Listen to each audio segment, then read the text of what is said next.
Elements of communication. Let's talk about the communication process. The communication process has the following elements: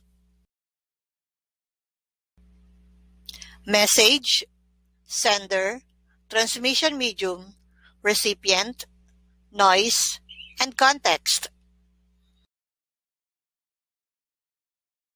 This is Sonia, the sender. She is sending birthday greetings, the message, to her best friend Belinda. The transmission medium, channel of communication used is through an online chat.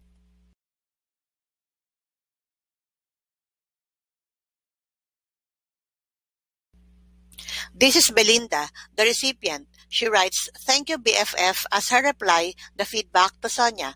But when she is sending the reply, the internet connection has been interrupted. The noise. She waited for hours for the internet restoration. No context issue since they respect and understand each other. Thank you for watching.